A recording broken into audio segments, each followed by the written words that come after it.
રાધા બુલેટિનની શરૂઆત કરીએ બાદ સૌપ્રથમ કરીશું કે એક શિક્ષકના બૂટ સાફ કરતી વિદ્યાર્થીની જે નજરે પડી દાહોદના રાણપુરના મહેંદી ફળિયાની પ્રાથમિક શાળા કે જ્યાંનો એક વિડીયો સામે આવ્યો છે। અન્ય વિદ્યાર્થી શાળાની અન્ય જગ્યા સાફ કરતો નજરે પડ્યો। બંને વિદ્યાર્થીઓના વિડીયો સોશિયલ મીડિયા પર વાયરલ થયા છે। વિદ્યાના ધામમાં બાળકો પાસે મજૂરી કરાવવી કેટલી યોગ્ય એ સવાલ ઉઠી રહ્યા છે। આ વિડીયો દાહોદથી સામે આવ્યો છે કે જ્યાં શિક્ષકના કામકાજ વિદ્યાર્થીઓ શા માટે કરે છે।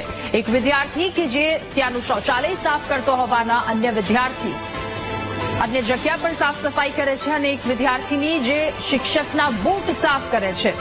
વિદ્યાર્થીઓ પાસે આ કામ કરાવવા કેટલા યોગ્ય। વધુ માહિતી મેળવીશું સંવાદદાતા ઉત્સવ આપણી સાથે ફોન લાઈન પર જોડાયા છે।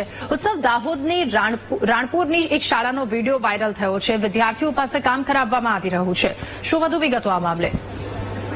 જી રાધા છે, દાહોદ તાલુકાના જે રાણાપુર જે ગામ છે તેની અંદર જે મહેંદી ફળિયાની અંદર જે પ્રાથમિક શાળા આવેલી છે ત્યાં જે શિક્ષકોએ જે હદ વટાવી દીધી હોય તેવા જે દ્રશ્યો સામે દેખાઈ રહ્યા છે। જે બાળકો સાથે જે સ્કૂલના જે બૂટ ચંપલ હોય તે સાફ કરવામાં આવી રહ્યા છે અને જે બાથરૂમ હોય તે પણ જે સાફ કરાયું હોવાનો જે વિડીયો છે તે સોશિયલ મીડિયા પર વાયરલ થયો છે। એક તરફ જે સરકાર જે બેટી બચાવો બેટી પઢાઓનું જે અભિયાન ચલાવી રહ્યું છે ત્યારે બીજી બાજુ જે સ્કૂલની અંદર જે બાળકીઓ દ્વારા જે બાળકીઓને જે બૂટ ચંપલ સાફ કરવા માટે ધોવા માટે જે મજૂરી કામ કરાવતો જે વિડીયો સોશિયલ મીડિયા પર વાયરલ થયો છે। હાલ તો હવે આ વિડીયોની અંદર જે તપાસ છે તેનો જે દેખવું રહ્યું છે આની અંદર જે શિક્ષણ વિભાગ છે તે શું પગલાં લેશે।